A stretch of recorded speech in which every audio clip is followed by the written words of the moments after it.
नमस्कार दोस्तों, स्वागत है आप सभी का दित्य आईएएस के इस प्लेटफॉर्म पर।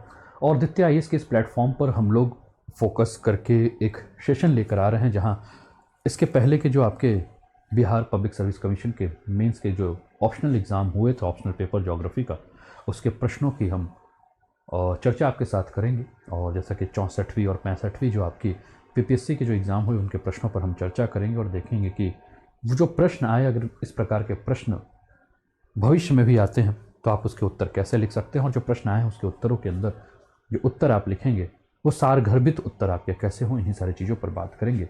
और ये जो सीजन है दोस्तों, ये जो सेशन है, इसमें मैं कोशिश करूँगा कि 64 और 65 जो आपका एग्ज़ाम हुआ जिसमें आपके प्रश्न हैं, उन सारे प्रश्नों के उत्तर को बेहतर ढंग से मैं आपको बताऊं कि बेहतर ढंग से लिखना कैसे है। इसके अलावा दोस्तों, क्योंकि आप जान रहे हैं कि जो अगला आपका मुख्य परीक्षा होने वाला है उसमें समय काफ़ी कम है, और इस कम समय में अगर हम एक क्रैश कोर्स के हिसाब से पूरी तैयारी करें तो जैसा कि आप लोग जानते हो कि क्रैश कोर्स ज़्यादा लंबा नहीं, क्योंकि समय आप जानते हो अप्रैल लास्ट या मई के फर्स्ट वीक में आपका बिहार पब्लिक सर्विस कमीशन का मेंस का एग्ज़ाम होने वाला है, तो हमारे पास समय काफ़ी कम है। और इसके लिए मैं एक कोर्स प्लान कर रहा हूँ जिसके बारे में मैं आपको आने वाली वीडियो के माध्यम से भी बताऊँगा कि मैंने एक कोर्स प्लान किया जिसमें मैं 150 से लेकर 180 आवर्स के अंदर आपका पूरा ज्योग्राफी का जो ऑप्शनल का पेपर है वो ख़त्म कर दूंगा। 150 से लेकर 180 घंटे में मैं पूरा का पूरा कोर्स ख़त्म करने की कोशिश करूंगा, जहां मैं मुख्य परीक्षा के टेस्ट सीरीज, ये मुख्य परीक्षा पे कैसे उत्तर लिखें, ठीक है, इनके माध्यम से सारी चीज़ों को लेकर करेंगे। और विश्वास मानिए कि आपका इतना सारगर्भित तैयारी होगा कि आप अपना बेहतर प्रदर्शन करेंगे। तो चलिए हम देखते हैं आज के प्रश्न के माध्यम से, देखें कि अगर ऐसे प्रश्न जो आपके आए हुए हैं उसके उत्तर कैसे लिखें। जैसे कि एक प्रश्न आपकी स्क्रीन पर दिख रहा होगा, वायु राशियां तथा वाताग्र की संकल्पना स्पष्ट कीजिए। चक्रवात के निर्माण में या चक्रवात निर्मित में वाताग्र का योगदान कितने पद तक होता है, स्पष्ट कीजिए या स्पष्ट कीजिए। ठीक है, क्या करना है आपको, स्पष्ट करना है कि कितने चरण होते हैं, कितने स्टेजेस होते हैं। ठीक है, explain the concept of air mass. प्रश्न को बड़े ध्यान से देखिएगा।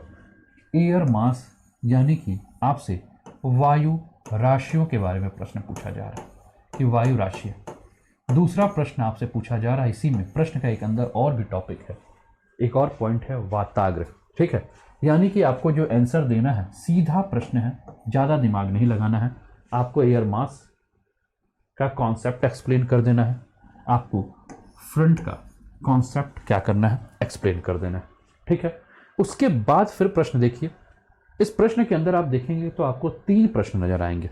ठीक है, पहला दूसरा तो हो ही गया, तीसरा आपको क्या प्रश्न दिख रहा है, explain how for fronts contribute the formation of cyclone. चक्रवात के निर्माण में, किसके निर्माण में, चक्रवात के निर्माण। और जब चक्रवात के निर्माण के बारे में हम बात करते हैं दोस्तों, तो चक्रवात के निर्माण में हम क्या देखते हैं, हाई प्रेशर और लो प्रेशर का सबसे बड़ा, यानी कि उच्च वायुदाब और निम्न वायुदाब के बारे में हम पढ़ते हैं। चक्रवात के बारे में जब हम पढ़ते हैं, ठीक है, तो हम वहाँ पढ़ते हैं कि किस प्रकार से ठंडी हवाएं और जो गर्म हवाएं होते हैं उनका रोल होता है। तो इन्हीं सारी चीज़ों पर बात करेंगे हम, देखेंगे कि इस प्रकार से अगर प्रश्न आपके सामने, अगर आयोग आगे भी अगर पूछे, और हम बिहार को अगर लेकर बात करें दोस्तों, तो बिहार पब्लिक सर्विस कमीशन की सबसे एक अच्छी बात यह है कि प्रश्न जो है वो सीधा सीधा आपसे पूछता है। यूपीएससी के लेवल तक भी हमें नहीं जाना है और बहुत नीचे लेवल तक भी हमें नहीं रहना है, अपने आप को सीधा सीधा प्रश्न के हिसाब से चलना है। और अगर आप प्रश्न के उत्तर को सीधे सीधे दें तो आपका उत्तर जो है सबसे बेहतर और सबसे अंकदायी उत्तर बन सकता है।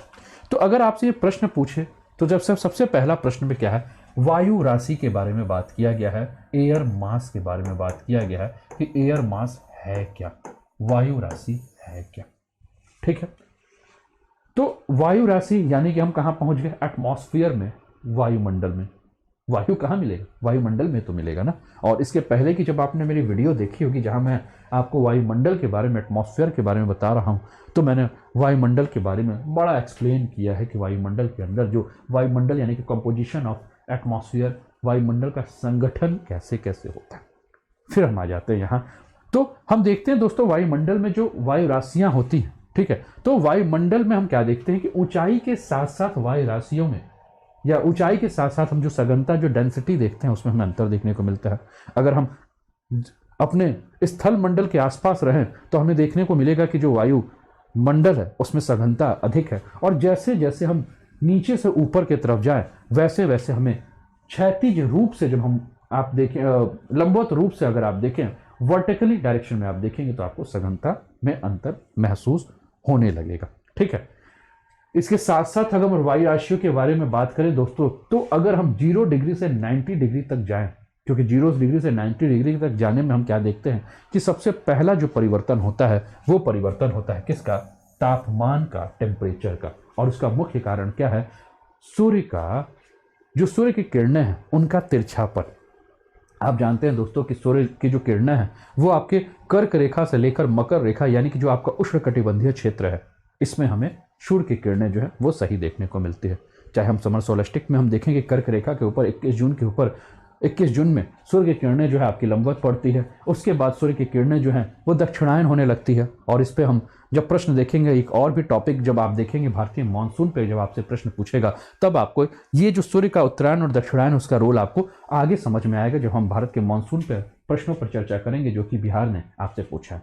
लेकिन यहाँ हम बात करें दोस्तों तो हम क्या देखते हैं कि 0 डिग्री से 90 डिग्री के बीच में हमें सबसे मुख्य अंतर हमें क्या नजर आता है? सबसे मुख्य अंतर हमें नजर आता है तापमान में अंतर नजर आता है, ठीक है। दूसरा, अगर आप उत्तरी गोलार्ध और दक्षिणी गोलार्ध में एक चीज और भी देखें, जैसा कि हम देखते हैं कि उत्तरी गोलार्ध में स्थल मंडल की जो सीमा है, ठीक है, यानी कि महाद्वीप जो है, कॉन्टिनेंट जो है वो ज्यादा पाए जाते हैं, और दक्षिण गोलार्ध में हम क्या देखते हैं कि ओशियन ज्यादा पाए जाते हैं, ठीक है।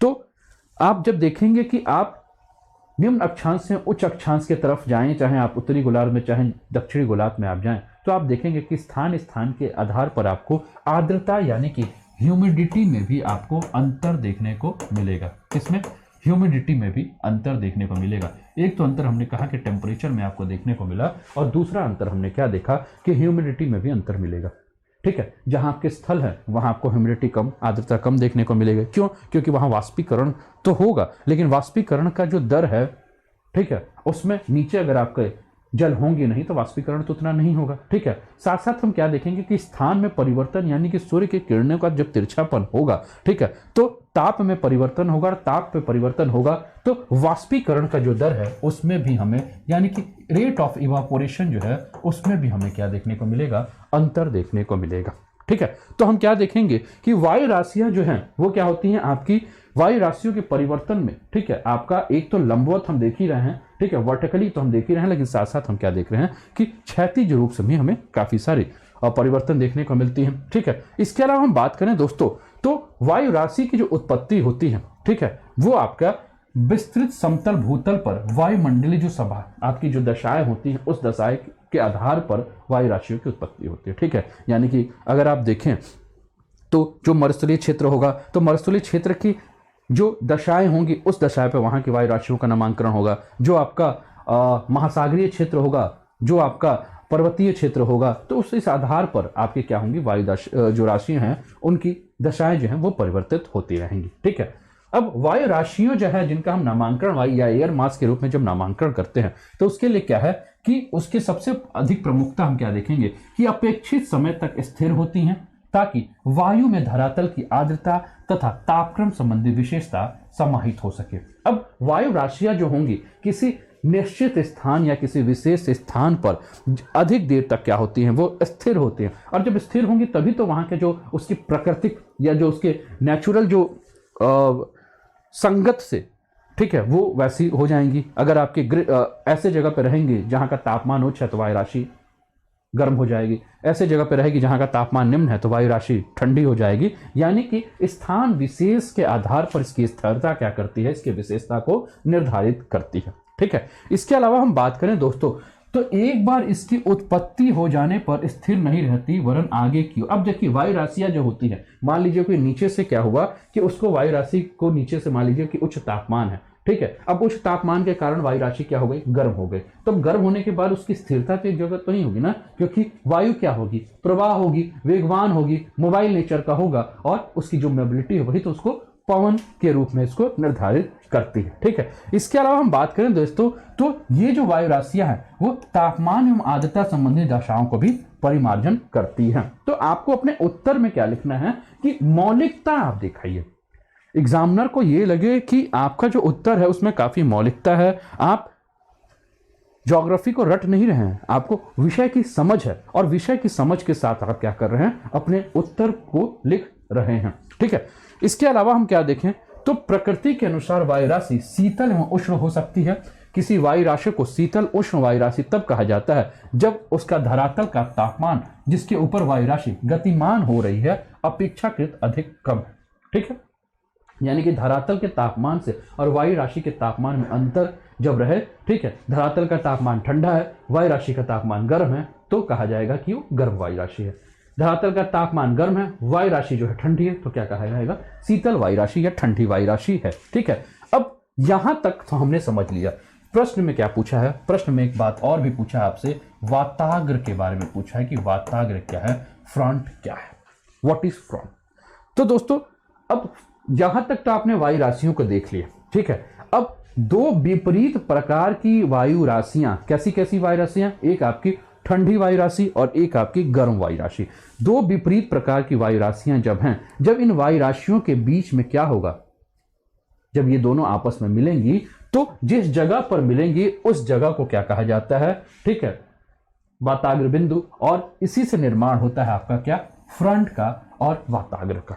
ठीक है, अब इन वाताग्रों पर शीतल और सघन वायुपुंज गर्म एवं हल्की वायु राशि को क्या करती है, ऊपर के तरफ उठा देती है। ठीक है, इसको इमेज के माध्यम से भी हम समझेंगे। ठंडी वायु राशि है, गर्म वायु राशि है, गर्म वायु राशि क्या करेगी, ठंडी वायु राशि को ऊपर के तरफ क्या करेगी, उठा देगी। और हम वायु राशियों के बारे में भी जानते हैं कि वायु राशियां क्या होता है, इसका स्ट्रक्चर 3 डायमेंशनल होता है, 3D स्ट्रक्चर होता है। ठीक है, अब ये वायु राशि क्या है कि ये 3D होती है और इसमें हम क्या देखते हैं कि जो इसका विस्तार होता है, ठीक है, एक तो हमने क्या देखा इसका विस्तार कि स्थल से गर्म होकर ऊपर की तरफ गई तो क्या हुआ आपका, इसका लंबवत विस्तार हुआ। दूसरा हमने क्या देखा कि अक्षांशीय विस्तार भी हमें देखने को मिला, 0 से 90 डिग्री, 90 डिग्री से 0 की तरफ हम देखते हैं तो हमें अक्षांशीय विस्तार भी देखने को मिला। ठीक है, तो इसके जो विस्तार है 3D के हिसाब से क्षैतिज और ऊर्ध्वाधर या लंबवत दोनों प्रकार के विस्तार पाए जाते हैं।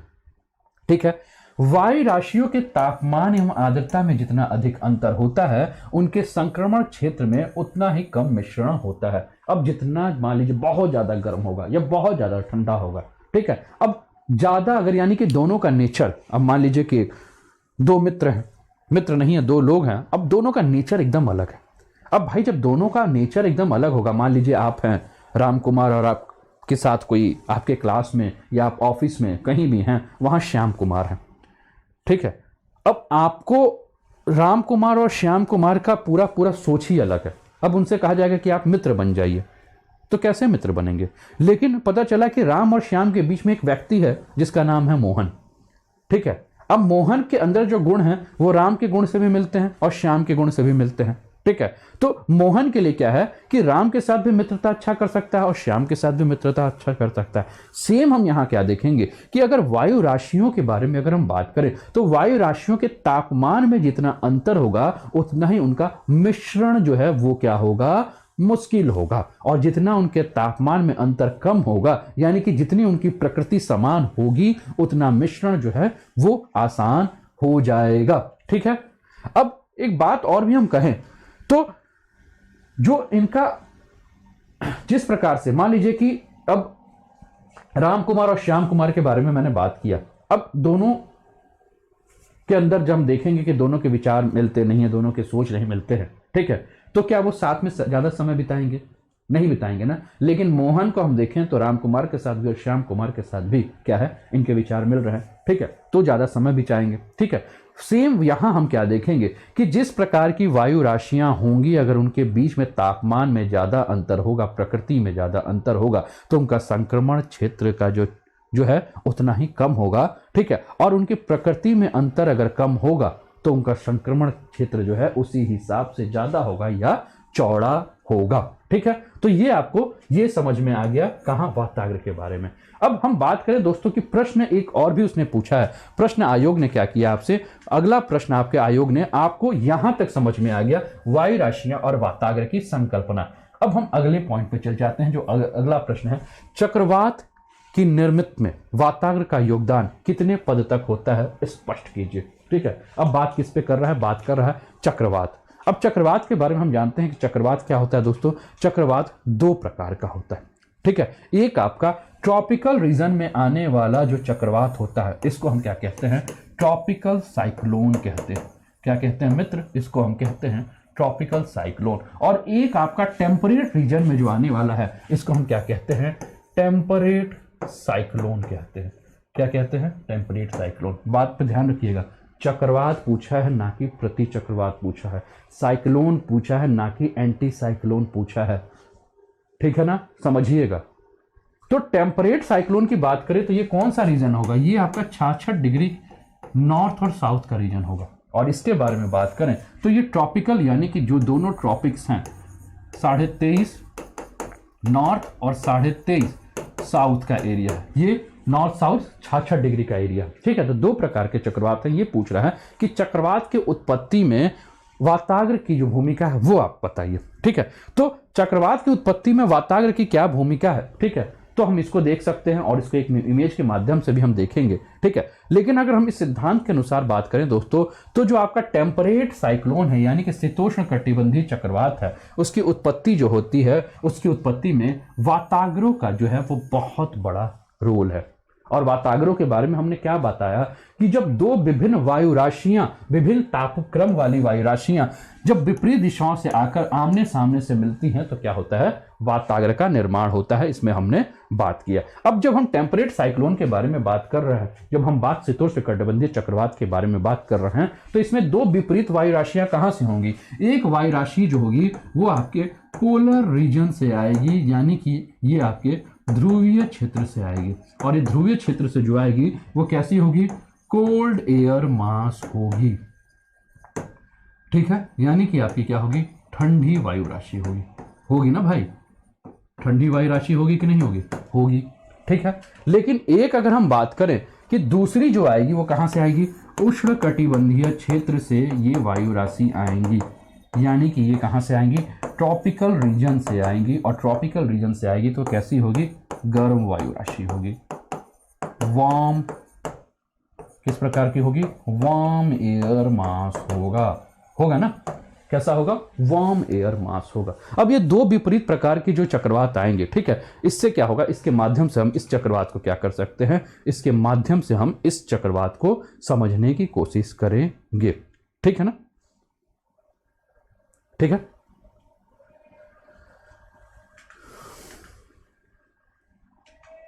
चलिए इसको समझते हैं। अब इसमें हमने क्या कहा कि इसमें एक वायु राशि आपकी क्या होती है कि ध्रुवीय होती है, जो कि ठंडी तथा भारी तथा उत्तर पूर्वी होती है, और दूसरी वायु राशि उष्णकटिबंधीय होती है, जो उषांत तथा दक्षिण पश्चिम होती है। ठीक है, अब ये जो है आपका इनका मिलन कहाँ होता है, मिलन होता है आपका 66 डिग्री के आसपास। कहाँ मिलन होता है दोस्तों, 66 डिग्री के आसपास, नॉर्थ में भी और साउथ में भी मिलन होता है। तो क्या होता है, आपका वाताग्र का निर्माण होता है। और ये जो वाताग्र होता है इसके स्टेजेस हैं जिस पर हम बात करेंगे। ठीक है, जब ये चक्रवात जो आपके दक्षिण पूर्वी भाग के कोल्ड सेक्टर जब ये मिलती है तो इसको क्या कहते हैं, यहाँ जो मिलती है इसको शीत वातांश या कोल्ड सेक्टर कहते हैं, और यही चक्रवात की पूर्ण विकसित अवस्था होती है। अब वाताग्र के बारे में बात करें दोस्तों तो इसकी 4 अवस्था होती है। एक होती है आपकी प्रारंभिक अवस्था, दूसरी होती है शैशवावस्था, तीसरी होती है प्रौढ़ावस्था, और चौथी होती है आपकी संरोधावास अवस्था। ठीक है ना, संरोधावस्था, जैसे कि आपकी एक व्यक्ति के जीवन की अवस्था होती है कि जन्म लेना, जन्म के बाद उसका शिशु के रूप में बाद जन्म लेना, ठीक, उसके बाद युवा अवस्था होता है, फिर उसका बुजुर्ग होना होता है, और उसके बाद फिर मोक्ष की प्राप्ति हो जाती है और वो क्या होता है, इस ब्रह्मांड से बाहर चला जाता है। वैसे ही चक्रवात की उत्पत्ति होती है, जो कि इस इमेज के माध्यम से आप लोग समझें। ठीक है, तो यहाँ आप क्या देख रहे हैं कि 2 प्रकार की वायु राशियां हैं, एयर मास, एक है आपका कोल्ड और दूसरा है वार्म। दोनों एक दूसरे के पास से गुजर रहे हैं, यहाँ कोई मेल मिलाप नहीं है, दोनों अलग अलग प्रकार की है। जैसे कि राम कुमार और श्याम कुमार के बारे में मैंने कहा कि दोनों का नेचर अलग है, और दोनों का जब नेचर अलग होगा तो क्या होगा, इनके बीच में मिलन जो है वो आपको बहुत कम नजर आएगा। ठीक है, इनके बीच का जो संक्रमण है वो आपको बहुत कम आएगा। लेकिन जैसे जैसे हम क्या देखेंगे, समय के साथ साथ जब इनका जो संक्रमण होगा तो संक्रमण के साथ साथ ये जो आपका होगा क्या कि जो इनका संक्रमणित क्षेत्र होगा वहां हम क्या देखेंगे कि दोनों में अब समानता आने लगी है। अब जब समानता आने लगी है, ठंडी आपकी जो गर्म वायु है ये क्या करेगी, ठंडी वायु को ऊपर की तरफ ढकेलेगी। तीसरे कंडीशन में हम क्या देखेंगे कि गर्म वायु जो है वो ठंडी वायु को और ऊपर की तरफ ढकेल रही है और यहां क्रिएट क्या हो रहा है, फ्रंटल कंडीशन, वाताग्र का कंडीशन हो रहा है। फोर्थ पोजीशन में हम क्या देख रहे हैं कि गर्म वायु ठंडी वायु को और ऊपर की तरफ ढकेल रही है और यहां क्या बन रहा है, लो प्रेशर का क्षेत्र बन रहा है, वाताग्र का निर्माण और भी ज्यादा हो रहा है। उसके बाद हमने देखा कि वाताग्र का जो है वो आपका और अवस्था जो है वो बढ़ता जा रहा है। उसके बाद हम क्या देख रहे हैं कि धीरे धीरे धीरे क्या हो रहा है कि आपका चेंज होते जा रहा है और लास्ट में हमने क्या देखा कि अब आप देख रहे होंगे कि गर्म वायु जो है वो अपना आराम से नीचे चल रहा है, ठंडी वायु आपकी अलग चल रही है, दोनों के बीच में कोई मेल मिलाप नहीं। और यहां आपने क्या देखा कि चक्रवात की समाप्ति हमें नजर आ रही है। तो इस हिसाब से हम क्या देखें कि जो सबसे पहला यानी कि प्रथम चरण है, इसमें क्या होता है कि ध्रुवीय क्षेत्रों से आने वाली उत्तर पूर्वी ठंडी हवाएं अधिक घनत्व वाली होती है, क्योंकि भारी हवाएं हैं। ठीक है, और ठंडी हवाओं में हमें पता है कि ठंडी हवाओं की जो डेंसिटी होती है, जो घनत्व होता है, वो क्या होता है, ज्यादा होता है। तथा उपोष्ण कटिबंधीय क्षेत्र से आने वाली गर्म है तो कम घनत्व वाली होगी। ठीक है, ये क्या करती हैं, ये जब मिलती हैं तो ध्रुवीय वाताग्र का निर्माण होता है और यहां पर दोनों वायु राशियां समदाब रेखाएं तथा वाताग्र के समानांतर बहती हैं और कभी कभी वाताग्र के तिरछे सतह पर या धरातल के समान उच्चावाज के कारण दोनों हवाएं एक दूसरे से मिलती हैं और पवन की दिशा में आइस अचानक परिवर्तन को पवन विरूपण या विंड शेयर भी कहते हैं।